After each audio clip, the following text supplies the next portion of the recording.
Yes, yes. Thank you. Welcome to another great show of APN TV Media. We have a lot in store for you today. As a matter of fact, we have a returning author. Our first guest is going to be Mary Schmidt with her book titled The Big Cheese Festival. And followed by our second guest with a book titled Phantom of Apocalypse, a dystopian, or I guess dystopian, I believe that means, dystopian novel. And his name is Jon V. Kofas.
I'm not gonna hurt you.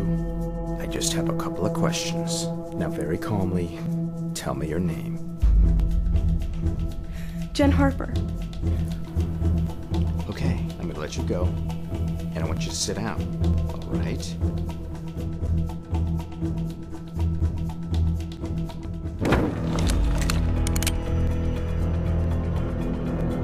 Sit.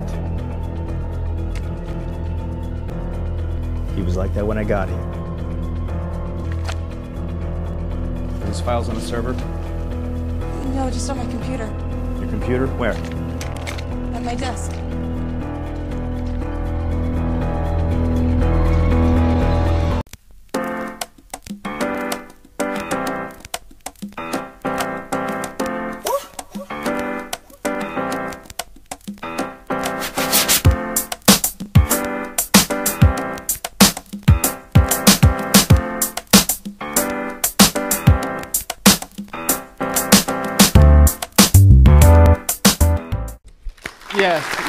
Yes. Welcome back. Okay, we're going to start off with Mary L. Schmidt with the book, a children's book, actually, I should call it a family book, The Big Cheese Festival. Mary, how you doing? Hi, great to see you. I'm doing pretty good today. How are you? Doing fine. All the weathers that are considered, and all these different states and outside the country. So, you've got this book called The Big Cheese Festival. You know, it's funny. The book is about bully prevention. Is that correct? Yes, it is. Yeah, and I topped off something that was really interesting between Stubby and Zippy Mouse, or Stubby, Zippy Mouse, and Cutter Mouse. But first, just tell us a little bit about the book. Well, bullying is a big issue, and so I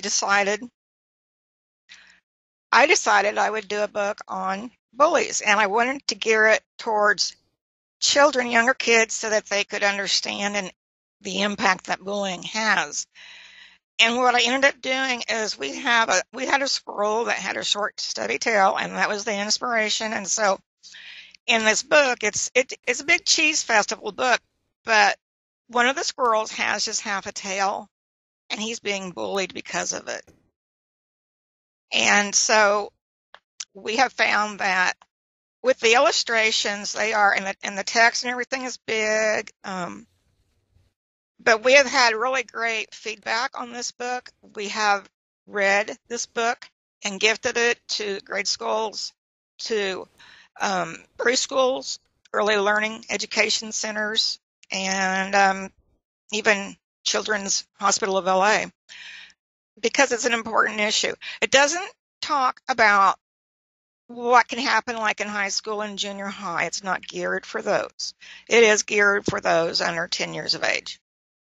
So, and it is geared so that the guys can like the guy mice and the girls can like the women mice and, you know, that kind of thing. And, it revolves around the story of him having a half of a tail, and his brother's friend is calling him half-tail mouse, calling him names, actually.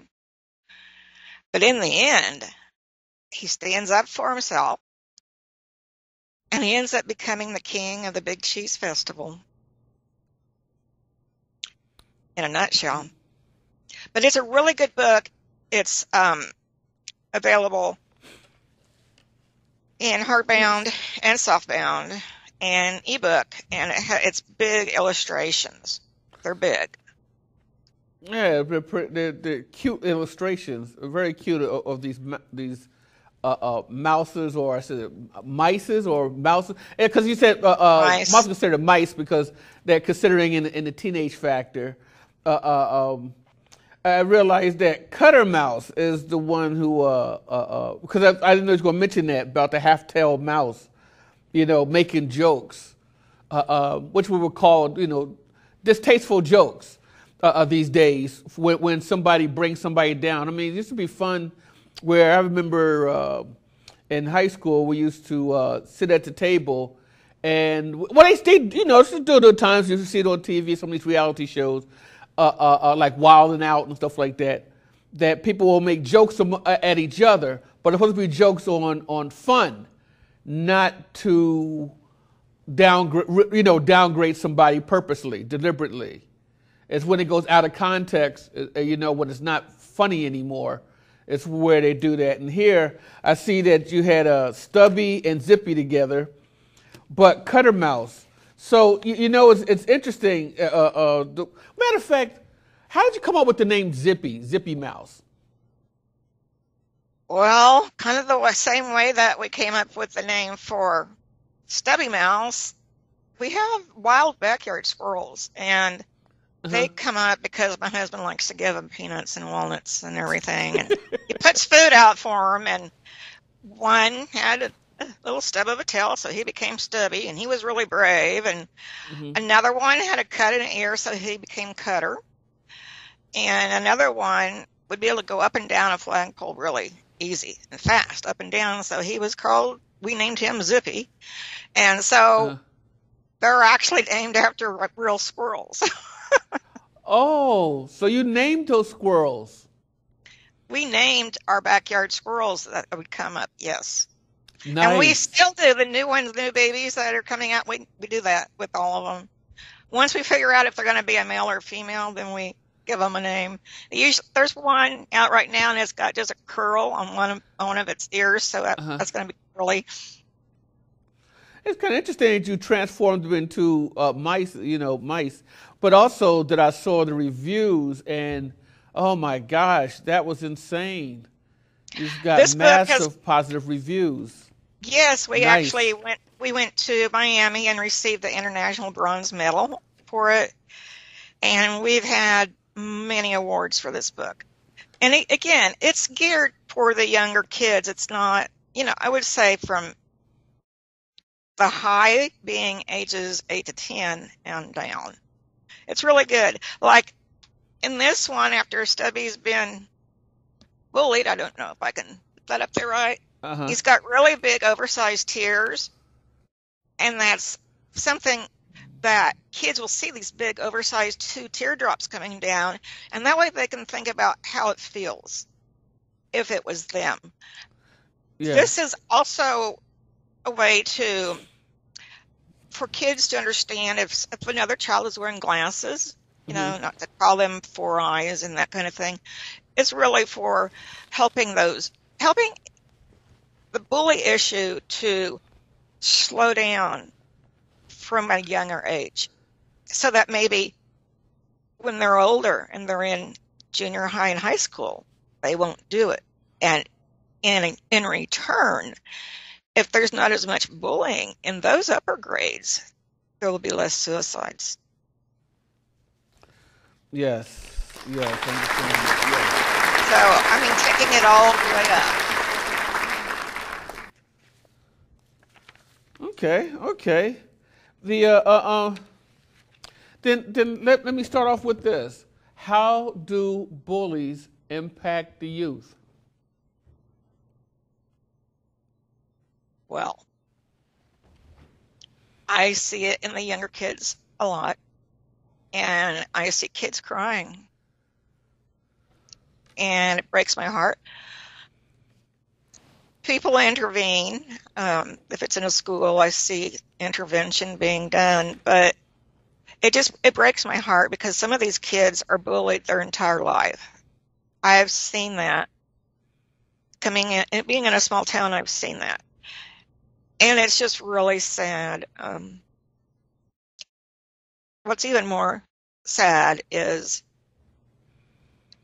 when someone's been bullied most of their life, and there's many. Mm-hmm. And I remember one was being bullied because he was gay. And that's what happened to him. And eventually it became too much for him, and he took his life. We're all unique, and having half of a mouse tail is unique. It doesn't change anything, and this child, or this mouse that was being bullied, stood up for himself, and he stopped crying. He went to the cheese festival. He ended up with a girlfriend. He ended up being the king of the cheese festival. Mm-hmm. The king and the queen, they got together. So he got over being bullied by taking a stand against bullying. And in the book, he basically sells Cutter Mouse. You're not, you don't call me half mouse anymore. That's not what you do. It's done. It's over with.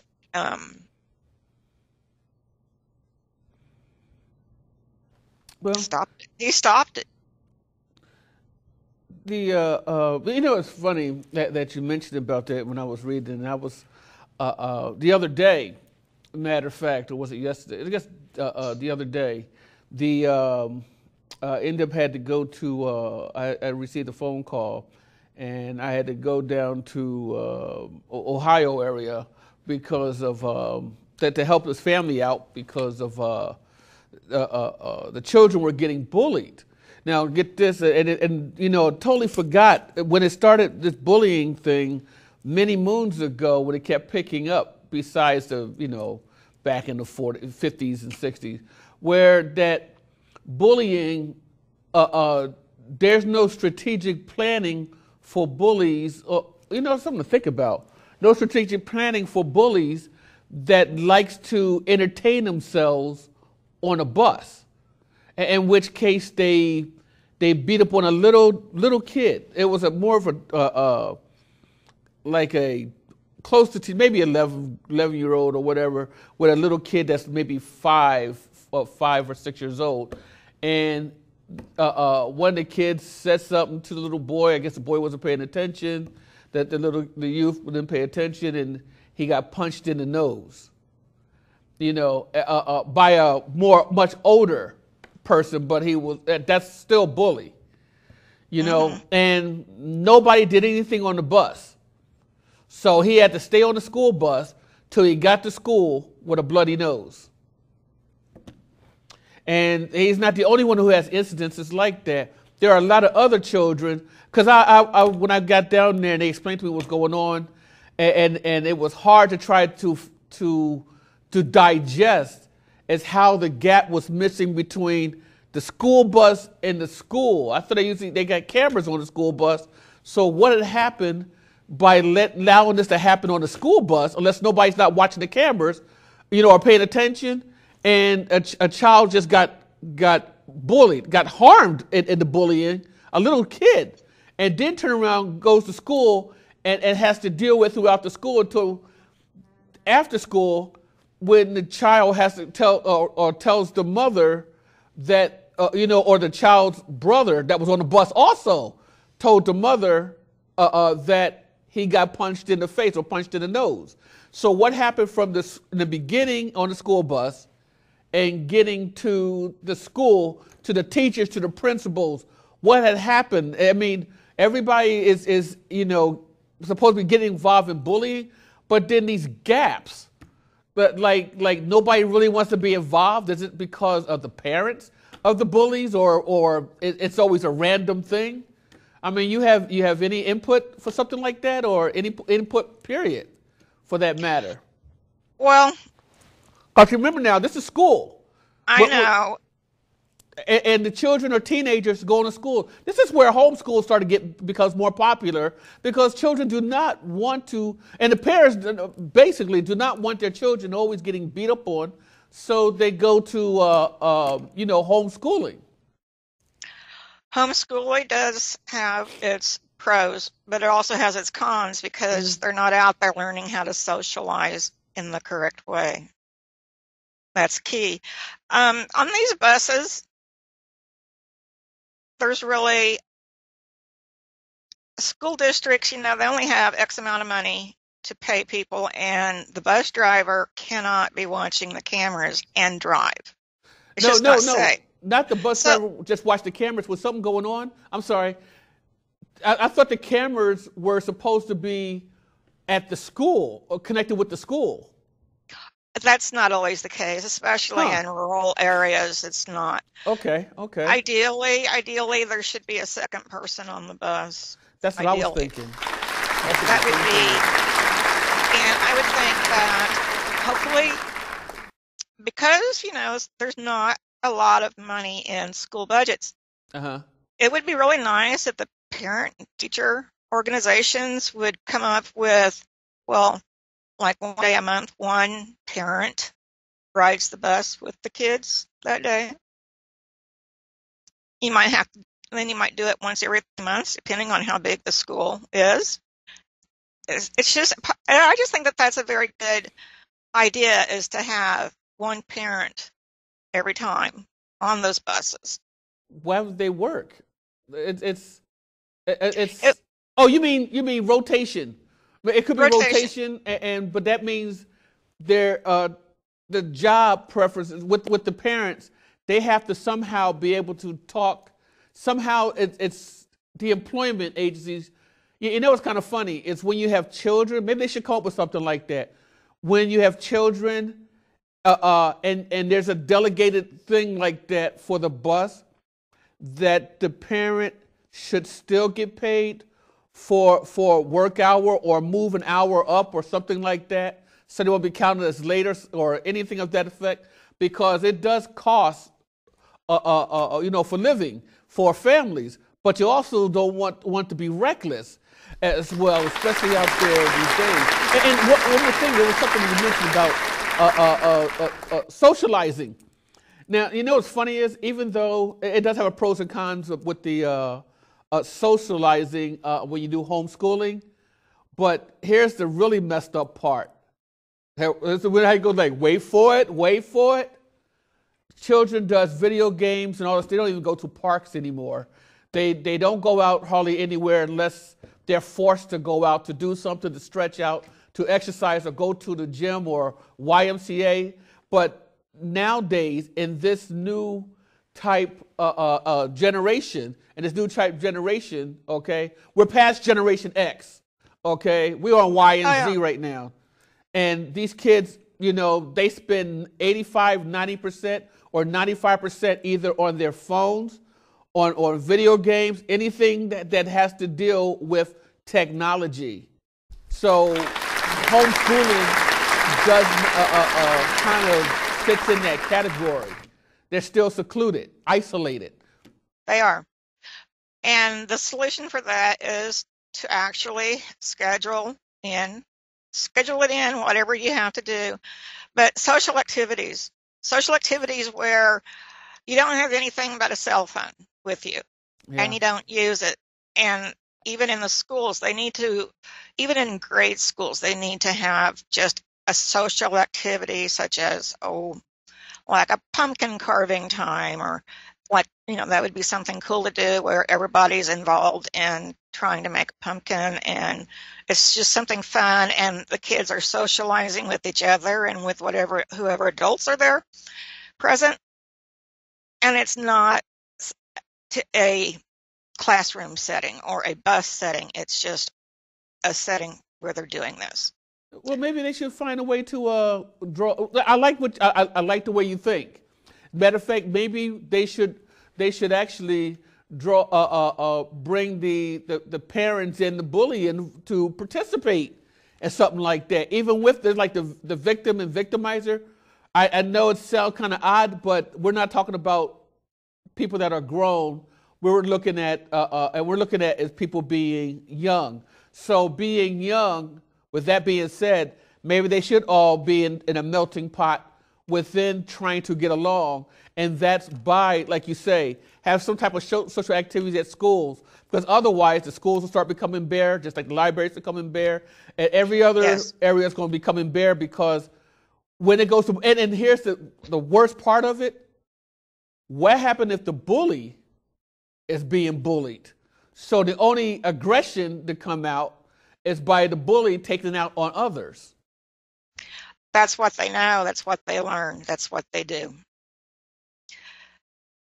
Yeah. It's just how it is. I think, though, that it would help with schools if they had one social thing, like, say, a grade school would have one social activity every month, and have that social activity be like a 2-hour-long activity every month. And from the kindergartners all the way to the fourth graders are all in the room, say maybe a gymnasium, wherever they decide to do it. And they socialize doing whatever the chosen activity for that month is. And I think that really helps people it helps them formulate how they're going to interact with people as they get older. And that's key. That's key. And during those kinds of activities, some kids, their feelings may get hurt, and that's something to talk about. If somebody's feeling got hurt, it's a thing to talk about, and because it's being bullied. So it's just, I see that is something that's a positive if they would do that. I think that's my take on it. I'm looking. Go ahead. I don't know if you remember, but I'm also a registered nurse. And I know that years ago, I was doing I was Mary Moeller, and my sister was Lizzie Loosetooth, and we were dressed up as molars and teeth, and we had oversized toothbrushes and everything else. And we did things with the kids in the lower grades as far as brushing teeth and that kind of thing. And it was a lot of fun. And the other thing is, I think that parents, and especially the parent-teacher organizations, associations, they can come up with ideas. They can come up with really great ideas for something that would be fun. So, I'm just saying, I did this toothbrush, cleaning thing, but then I've also done book readings and such to the different classes and had a question and answer session afterwards on what their thoughts and feelings were after reading, like, the Big Cheese Festival. It's something that's just really helps shape those young minds for when they get older. Oh, well, then I take it that, let's see, let me take a question, but I'm looking at it. Did I take it that you've been involved in bullying before? I've been through that myself, in the streets of Philadelphia. So you've been through it. So you know how it feels. Yes. And that's the thing. There has to be some type of resolution, but the resolution has to be a connected circle, because if it does it usually just like we call it a pendulum. It'll swing back, and when it swings back, it cuts hard, and it makes things worse for the individuals, whether grown or whether a child. And the thing is, when a child goes through that, and as they grow up, there's those that become that, or like you say, or commit suicide, or join in with the crowd, or what we called it back in the day, peer pressure. They join in with that type of crowd because they were bullied, so they're bullied into being with the bully to be a part of the gang of the guy who's the bully, and then the bully has them go out there and do something where it'll cost them, time in jail. Yes.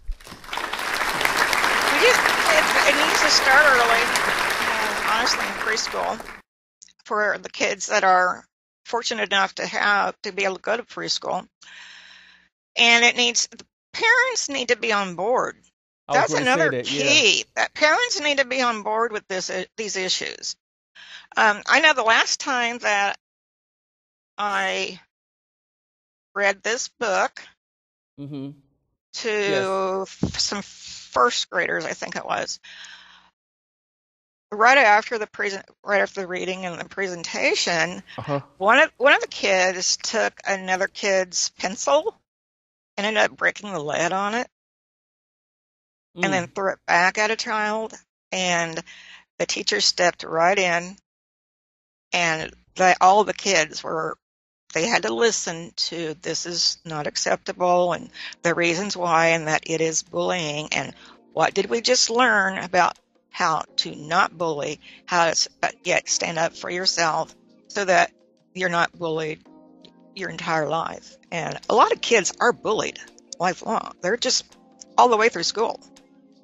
Yes, that's where there's a crack in the system. But and I'm glad you mentioned that there's a crack in the system. But I know we've ran out of time. We got more to talk about because I got to have you come back again. As a matter of fact, we'll get back on the Big Cheese Festival once again. I'll try to tie in all the books you have together. But the Big Cheese Festival, especially when it comes to bullying, that's going to end up being a topic because it hasn't stopped. And I myself got called all the way from Michigan all the way down to Ohio for something like that, because just to, help the family try to cope to understand, what is to understand about something like that. So, what you and I got, a matter of fact, I'll say as a team, you and I as a team, and I believe you got great ideas, and I love the book, The Big Cheese Festival. And you know what? We'll talk soon, okay? Okay. Thank you, Mary. Yes. For those who would like to find the Big Cheese Festival, they can go to whenangelsfly.net and look under the children's book tab, and they can find the book. Very good. Thank you, Mary. Thank you. One of these times, like I said, we're going to have some coffee mugs up to each other. You know what I'm saying? Hey, I'm looking forward to seeing you again. I'm looking forward to seeing you too. Hey, you got it. Always a pleasure. And everybody, you know what? I'll tell you what we're gonna do. We're gonna put up that special video for a moment.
I saw you kill a man. Edna!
Yes, yes. Welcome back. Welcome back. As a matter of fact, our second guest we have is Jon V. Kofas with his book titled Phantom of Apocalypse, a dystopian novel. I think I'm saying that dystopian novel. John, how you doing? Excellent. Thank you very much for the invitation. Thank you. You're very welcome. You're very welcome. As a matter of fact, I was going to share about. Am I saying that right? Is it dystopian? Yes, a dystopian novel. Yeah. Go ahead. Essentially, it is in the vein of the opposite of utopian. It's in the vein of institutional structures gone wrong. Let me see if I can say. I kind of looked that up because it was kind of funny, and I said, well, actually, it's in that category, but I never heard it that way before. I mean, my God, it's been ages. Dystopian literature is a genre of fiction writing used to explore social and political structures in a dark nightmare world. The term dystopia is defined as a society characterized by poverty, squalor, or oppression, and the theme is the most commonly used in science fiction and speculative fiction genres. You know what's funny? It's used in science fiction, and never even gave much thought about that. And that's what you have. You have a combination here, utilizing the apocalypse. Yes. The Phantom of the Apocalypse. All right, go ahead and tell us a little bit about the book. Well, the book, I started writing the book about 10 years ago. Actually, I lived in Europe. My wife and I lived in Europe at the time in 2008. Okay. And I started writing it there, although it takes the setting is here in the United States and in Canada. I started writing it there. And it is the story is about, it revolves around Independence Day in 2176. And it's about a society that has suffered a plague, and people are confused and unaware of what exactly caused that plague. And the majority of the population suffers biological symptoms from the plague that make them aggressive and less prone to empathy. They become, in fact, ill if they demonstrate signs of empathy and love and passion. And then there's a minority of the population that I call in this book the mutants, who are actually quite normal, but in the new dystopian world. Those are the ones in the forbidden zone? Yes, those are the ones in the forbidden zone.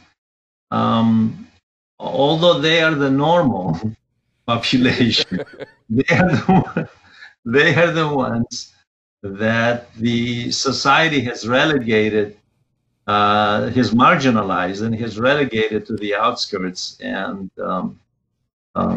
discriminate against, of course.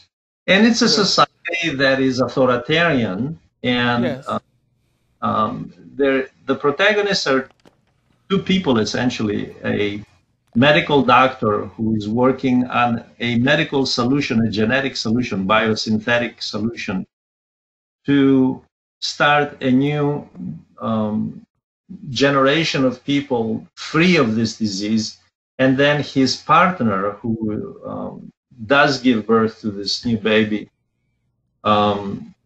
with the doctor's help, is a psychologist who believes that the solution may be that, but it also needs to be a political and a social solution. So the book really goes into how a society has gone wrong and what the solutions are for the future. Okay. You know what? Actually, I wondered if you was doing any research on this, because actually you're using things that are in our today's reality, as far as having drones. We have drones, and Yes. here's something which is really interesting that I don't know if anybody have caught up with today's technology, is that the Android police, because there's a company now we have that covers Europe and the United States. I mean, called they've been advertising a lot, and it's picking up about stock. In stock, they're called Knight. I think they're Knight Corp, and Knight Corp, which KNIGHT. They have drones now that are at the malls, or those androids. They're like cylinders, and they patrol the area now. And they're picking up at a lot of different malls around here, and I'm just going, "Oh my gosh!" So that's so. That is.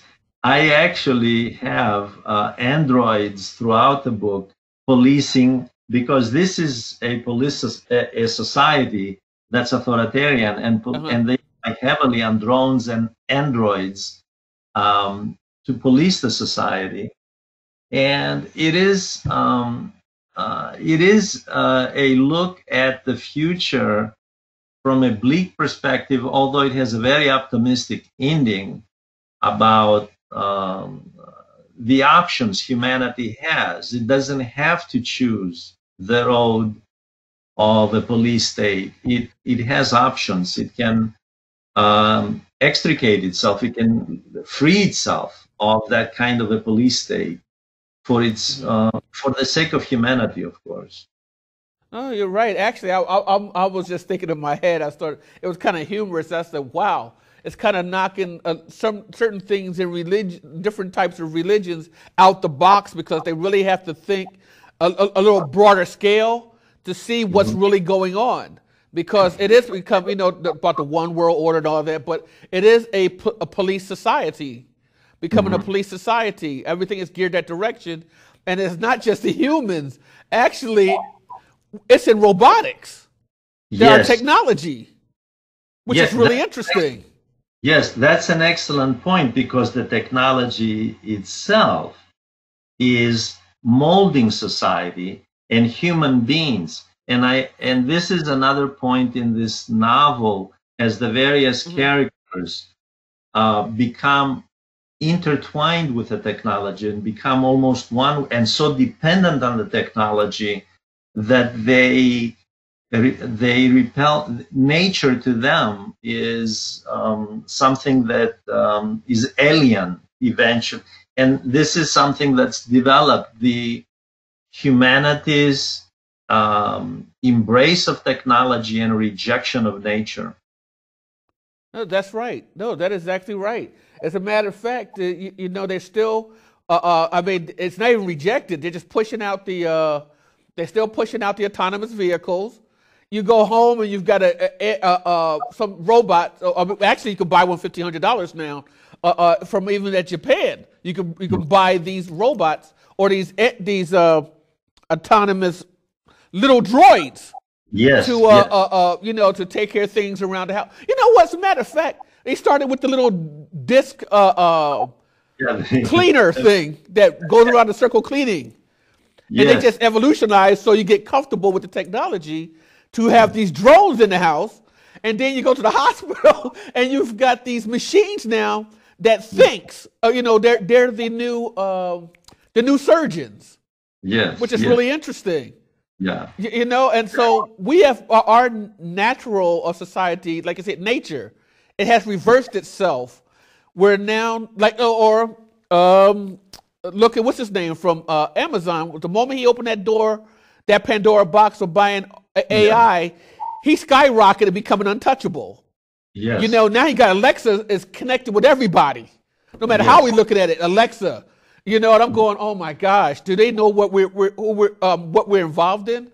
And then now HP is doing their AI. They're advertising it. They're using a guy from a poet named Common, who's doing the commercials about, hey, you can buy, companies, go ahead and buy you get that, companies buy your AI. So Yes. That everything, shapes the yes, go human ahead. mind. That shapes the human mind itself. In other words, Yes, the way we, not only our own identity, but the way we relate with other people, the way we communicate with other people, our value system itself becomes mechanical. So the idea very that good. a techno fix for social problems and political problems becomes ingrained in the human mind. So people become more and more mechanical. And see, this is what I touch upon, that the machine itself, while useful, without a doubt, for medical procedures and so forth, and that's something of course, I develop in the novel with a doctor pursuing bioengineering.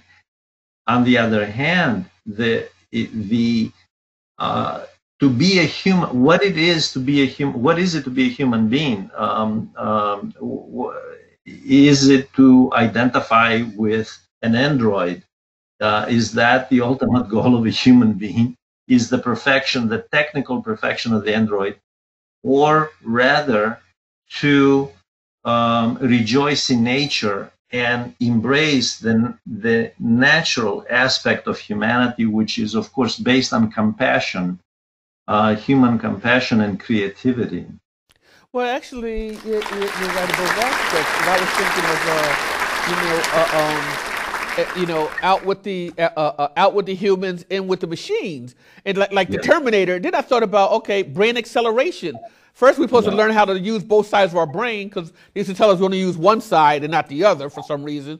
And then now with the kids, with the technology, their brains accelerating so fast that it's normal, okay, to them. And so our socialization, our society became isolated in a box where our virtual reality is our world.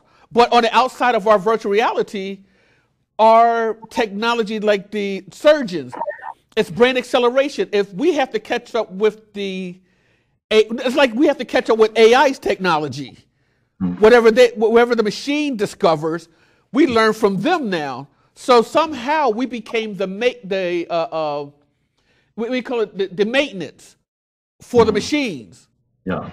Okay. Yeah. So our society now is: are we human, or are they going to evolve, become human? Because all they need to do is to have some type of a false given emotion to get them to try to understand what emotion is out of a human. That's like removing the soul and the spirit. Yeah. So it's kind of crazy. The dependency of human beings. Yes. And increasingly, as artificial intelligence is developed by various companies, not just here in the United States, but of course in China, in Japan, and in Europe, the idea that is the ultimate, that's what constitutes perfection for humanity, that is in itself is a rather scary concept, in my view, because it detaches the human being from its natural, from the natural state of what a human being should be about, and it makes the human being subservient to the technology. In other words, it winds up that you exist for the technology rather than the technology existing for us. Yeah, you're right.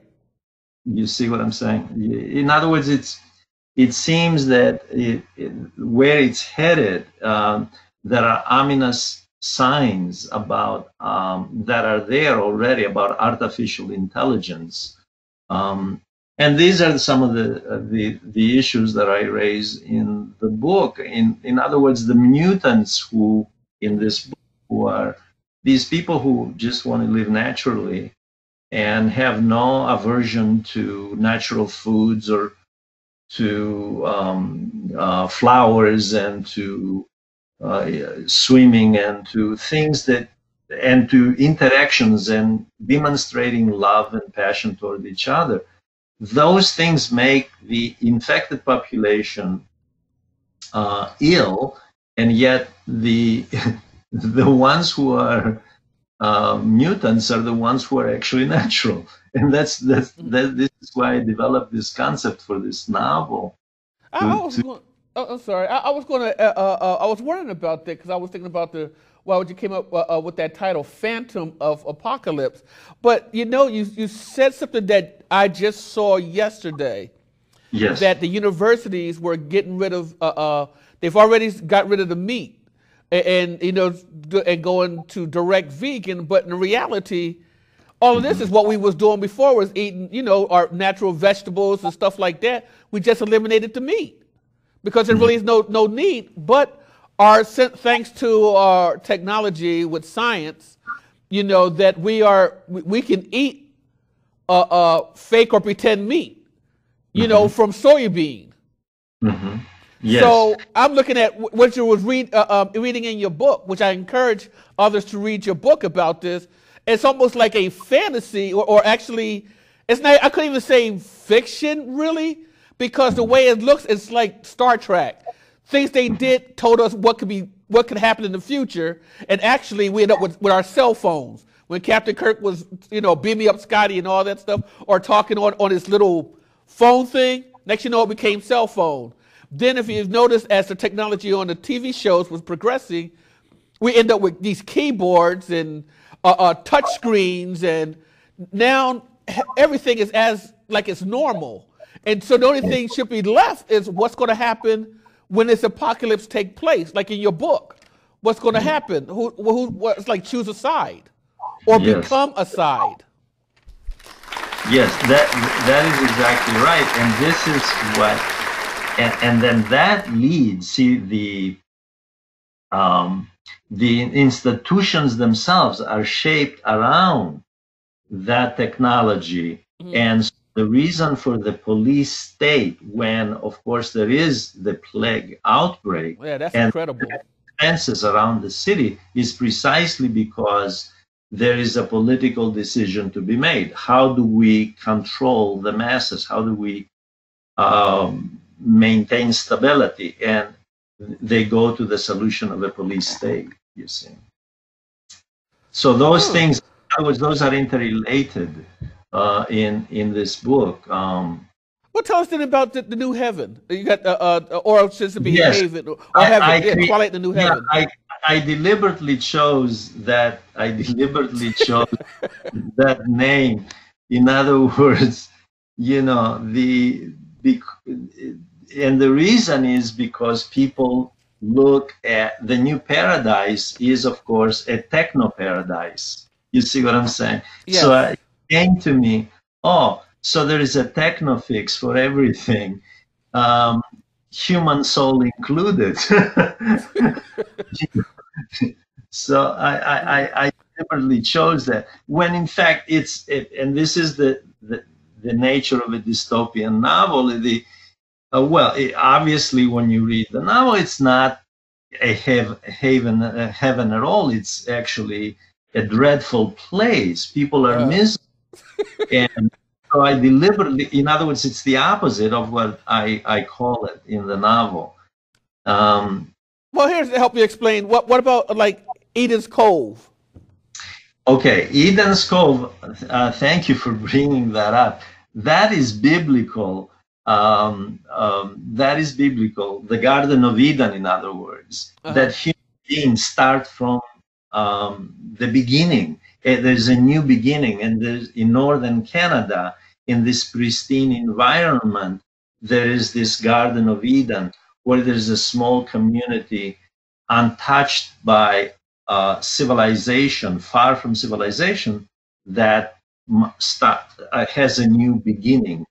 And so that too is purposeful. It's the name Eden's Cove is, again, it's biblical, and we indicate man in the state of nature, human beings in the state of nature again. And notice there, the head of the community is a woman.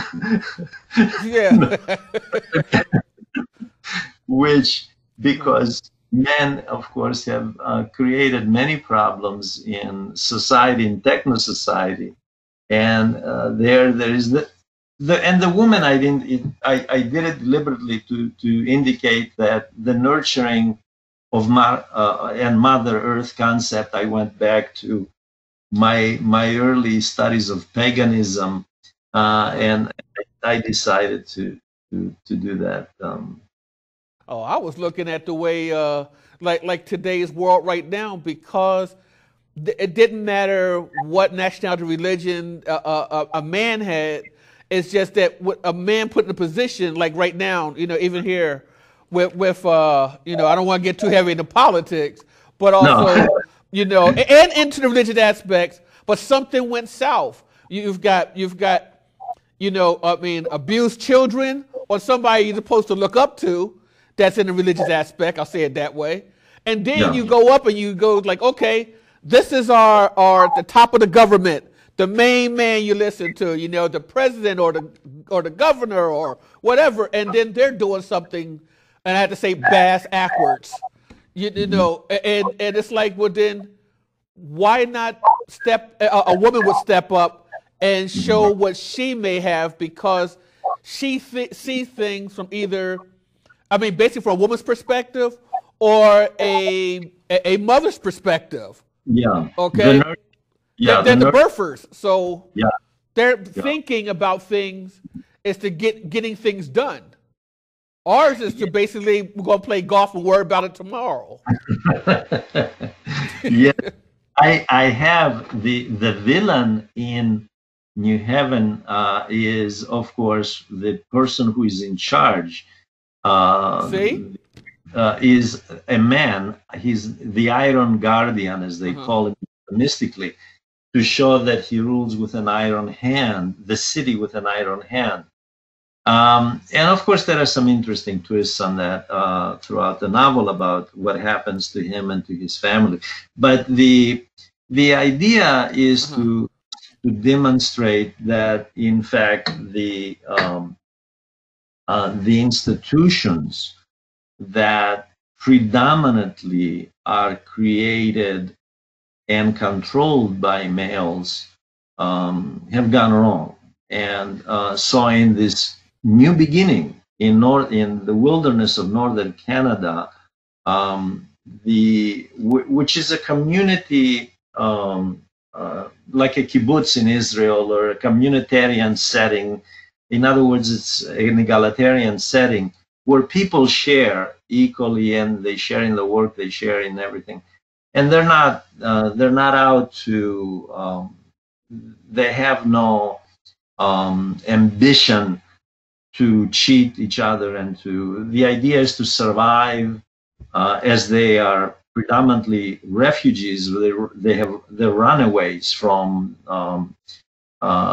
communities, from cities, caged cities, from police state institutions, and they have that in common. And because they recognize that, they have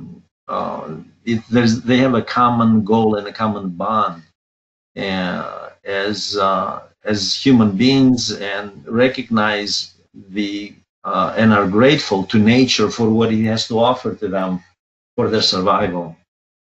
Well, you do have main characters here, which we'll get into, because I'm looking at the you've got rotation of elders, you've got inspirational context and content, like you also used it from Albert Einstein. Yes. Okay, yeah. so so you put it to where we can identifiable things. These are identifiable. So this is more like a think tank, which is interesting for a novel. It gets your wheels turning, and you look at society in a whole different direction. So I'm gonna do it this way, so nobody knows. It's not a documentary. It is actually a novel that would take you in a dark place that you may not want to see, but it is in reality. It is actually what we're actually seeing at this day and age. The characters. Do you have some main characters? Yes. The main character, of course, is the biogeneticist, the doctor, who has an interesting and intricate path. He is himself cloned, and he is he develops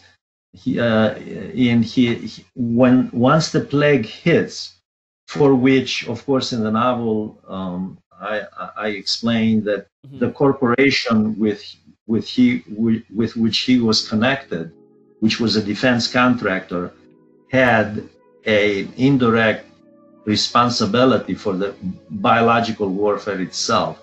That doctor, Dr. Jeff Stein, is the main character. He develops, he bioengineers a human being, and of course the mother is his best friend, a psychologist, whose name is Red. And I deliberately use the name Red because there is a famous woman, a real historical character. Her name is Emma Goldman in the late 1930s.